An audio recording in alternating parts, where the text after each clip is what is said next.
عطا فرمائی، ان کے دشمن کو اللہ نے ہلاک کیا، تو اللہ نے اپنے چند انعام یاد دلائے کہ بنی اسرائیل میری ان نعمتوں کو یاد کرو اور میرا شکر ادا کرو، لہذا ایمان اور اطاعت کی زندگی گزارو۔ اللہ نے جب موسیٰ علیہ السلام کو کوہ طور پر آنے کا حکم دیا کہ میرے پیغمبر آپ وہاں آئیں اور ہم آپ کو تورات دیں گے، اور چند اپنے ساتھیوں کو بھی ساتھ لائیں،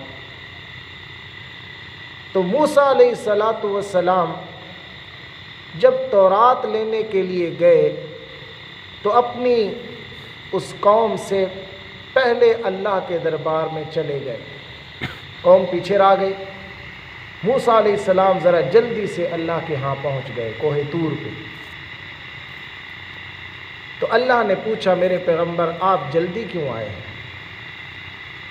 تو موسیٰ علیہ السلام نے اس کا آگے جواب دیا، قرآن کی آیات بھی سنیں اور ساتھ ترجمہ بھی سنیں۔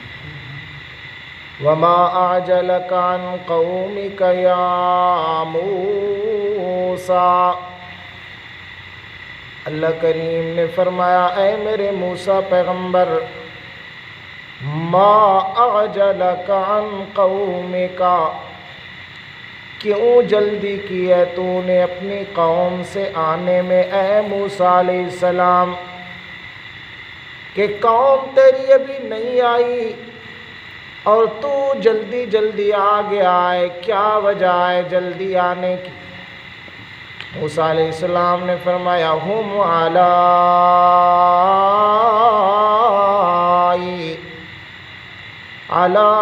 اثری وعجلت الیک رب لترضی، اے میرے اللہ، ہم اولائی علی اثری، وہ میری قوم والے وہ یہ آ رہے ہیں میرے پیچھے پیچھے، اور میں نے جلدی اس لیے کی ہے رب لترضی، تاکہ میرا رب تو مجھ پہ راضی ہو جائے۔ سبحان اللہ۔ تیری رضا کے لیے، تیری خوشنودی حاصل کرنے کے لیے میں موسیٰ علیہ السلام جلدی جلدی آ گیا ہوں رب لترضی، تاکہ میرا رب تو مجھ پہ راضی ہو جائے۔ بندے کو چاہیے نیکی کے کاموں میں جلدی کرے تاکہ رب راضی ہو جائے۔ کون راضی ہو جائے؟ اللہ قرآن پاک میں بھی حکم کرتے ہیں فَاسْتَبِقُوا الْخَيْرَاتِ،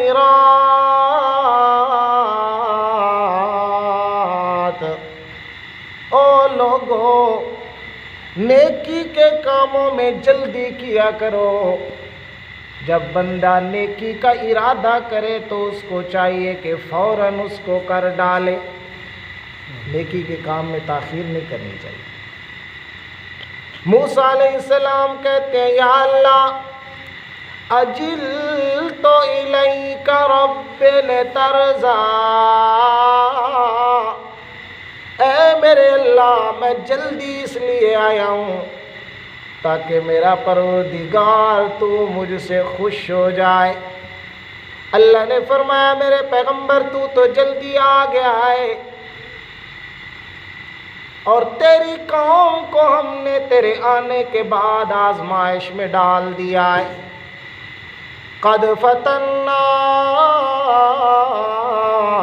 قومک من بعدک، اے میرے پیغمبر تاکہ ہم نے تیری قوم کو آزمائش میں ڈالا ہے تیرے آنے کے بعد۔ وَأَضَلَّهُمُ السَّامِرِيُّ، اور سامری نے ان کو گمراہ کر دیا ہے۔ یہ سامری ایک منافق تھا بنی اسرائیل میں چھپا ہوا، اس کا اصل واقعہ یہ ہوا کہ بنی اسرائیل جب وہاں سے راتوں رات چلے موسیٰ علیہ السلام کے ساتھ، تو فرعونیوں سے کچھ زیورات انہوں نے عاریۃً لے لیے تھے کہ ہم شادی پہ جا رہے ہیں یا ہم میلے پہ جا رہے ہیں، خوشی کا دن ہے ہمارا، تو ہم پھر واپس آ کے تمہیں دے دیں۔ تو وہ جو زیورات تھے، کافی سارے سونے چاندی کے زیورات، تو جب فرعون غرق ہو گیا، تباہ ہو گیا، اس کا لشکر بھی، تو اب انہوں نے سمجھا کہ یہ جو مال ہے یہ ہم عاریۃً ان سے لے کر آئے تھے، یہ ہمارے لیے جائز تو نہیں، تو انہوں نے ان کو ڈال دیا، گھروں سے باہر انہوں نے پھینکا۔ تو سامری نے ان سب زیورات کو اکٹھا کر کے ان کو جلا کے ایک بچھڑے کی شکل بنائی اور کہنے لگا بنی اسرائیل کو کہ تمہارا خدا تو یہ ہے جو میں نے بنایا ہے، یہ تمہارا رب ہے، دیکھو بول رہا ہے۔ موسیٰ علیہ السلام بھول گئے ہیں اور کوہ طور پہ چلے گئے۔ حضرت عبداللہ ابن عباس رضی اللہ تعالیٰ عنہ وہ فرماتے ہیں کہ فرعون کی غرقابی کے وقت جبرائیل امین گھوڑے پہ سوار جب آئے، وہ گھوڑا ایسا تھا جب وہ قدم رہا رکھتا تھا اس جگہ سے سبزہ اگ جایا کرتا تھا، اور یہ سامری بڑا چالاک آدمی تھا، اس نے وہ مٹھی مٹی کی وہاں سے اٹھا لی اور زیورات کو ایک شکل دی بچڑے کی، اور اس میں یہ مٹی ڈالی تو وہ گائے کی آواز نکالنے لگی۔ قال مجاہد، حضرت مجاہد رحمہ اللہ فرماتے ہیں نہیں، وہ بچڑا جو تھا نا وہ چالاک اور بڑا مکار آدمی تھا، اس کے اندر حیات وغیرہ کوئی نہیں تھی، ایک دھڑ تھا بے جان جو اس نے بنایا، لیکن اس نے ایسی شکل کے ساتھ اس کو بنایا کہ اس میں ایسے اس نے سوراخ رکھے کہ ہوا جب گزرتی نا تو اس سے ایک آواز پیدا ہو جایا کرتی، اور لوگ کہنے لگا دیکھو تمہارا رب تو یہ ہے، موسیٰ پیغمبر تو بھول گئے ہیں اور کوہ طور پہ چلے گئے، الہ تو یہ رہا۔ تو اسی کا اللہ ذکر کرتے ہیں۔ اللہ نے جب فرمایا نا میرے پیغمبر تو آ گیا ہے نا، تیری قوم کو ہم نے آزمائش میں ڈالا ہے اور سامری نے تو ان کو گمراہ کر دیا ہے، تو موسیٰ علیہ السلام واپس جب آئے، فرجع موسیٰ الی قومہ غضبان آسفا، موسیٰ علیہ السلام لوٹے اپنی قوم کی طرف غصے کی حالت میں، افسوس کرتے ہوئے کہ 40 سال کی میری محنت کے اوپر انہوں نے پانی پھیر دیا ہے، 40 سال میں نے محنت کی ہے اور ایک بچھڑے کی باں پہ بھی یہ میری 40 سال کی محنت کے اوپر پانی پھیر گئے ہیں۔ بڑا افسوس ہوا موسیٰ پیغمبر کو۔ اللہ کریم فرماتے ہیں غضبان آسفا، غصے کی حالت میں موسیٰ علیہ السلام افسوس کرتے ہوئے ان کے پاس آئے، اور یہ غصہ اللہ کی توحید کی غیرت کا تھا موسیٰ علیہ السلام پر۔ اتنی غیرت موسیٰ پیغمبر کے دل میں اللہ کی توحید کی کہ انہوں نے بچھڑے کو کیوں معبود بنا رکھا ہے۔ بندے کو اللہ کی توحید کی غیرت رکھنی چاہیے، ہاں اللہ کی توحید کی غیرت ہونی چاہیے بندے کو۔ حضرت موسیٰ علیہ السلام اسی غصے میں آئے اور آ کر اپنی قوم کو کہنے لگے یا قوم الم یعدکم ربکم وعدا حسنا، اے میری قوم کیا نہیں وعدہ کیا تھا تم سے تمہارے رب نے سونا وعدہ، اچھا وعدہ کہ میں تمہیں تورات دوں گا، جعلناہ ھدی لبنی اسرائیل، جو بنی اسرائیل کے لیے مشعل راہ ہوگی، ہدایت ہوگی، اللہ نے کیسا خوبصورت وعدہ کیا ہمیں تورات کتاب عطا کرنے کا. اَفَطَالَ عَلَيْكُمُ الْعَهْدُ، کیا لمبی ہو گئی تھی تم پر عہد، وہ مدت کہ میرے آنے تک بھی تم صبر نہ کر سکے اور تم اکتا گئے. اتنی دیر بھی تو مجھے جاتے ہوئے نہیں ہوئی کہ میں نے بڑی دیر لگا دی تورات لے کر آنے میں، اور تم نے ادھر سے اور نیا دین اپنا بنا لیا. اتنی لمبی مدت بھی کوئی نہیں گزری. 40 راتیں 40 دن، یہ کون سی زیادہ مدت ہے؟ اتنی دیر میں تم بدل گئے. ام اردتم ان یحل علیکم غضب من ربکم، یا ارادہ کیا تھا تم نے کہ اترے تم پر غضب تمہارے رب کی طرف سے. فاخلفتم موعدی، اور جان بوجھ کر تم نے میرے وعدے کے خلاف کیا. میرے ساتھ تمہارا وعدہ تھا کہ میرے آنے تک تم نے اسی دین کے اوپر رہنا ہے جو میں تمہیں سکھا کے جا رہا ہوں، جس دین کے اوپر تمہیں چلا کے جا رہا ہوں اسی پر رہنا ہے جب تک میں تورات لے کے واپس نہ آ جاؤں. لہذا فاخلفتم موعدی، تم نے میرے وعدے کے خلاف کیا ہے. آگے سے قوم والے کہنے لگے ما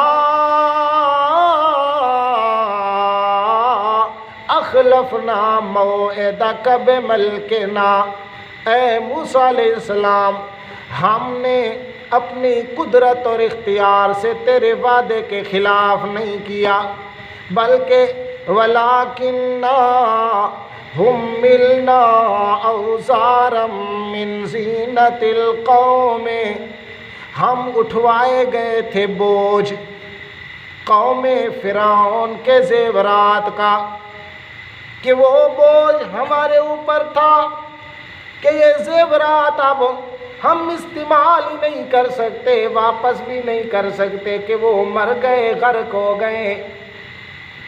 ہم ان کو کیا کریں؟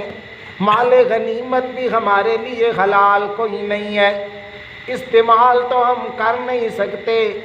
لہذا فَقَذَفْنَاهَا، ہم نے ان کو باہر ڈال دیا.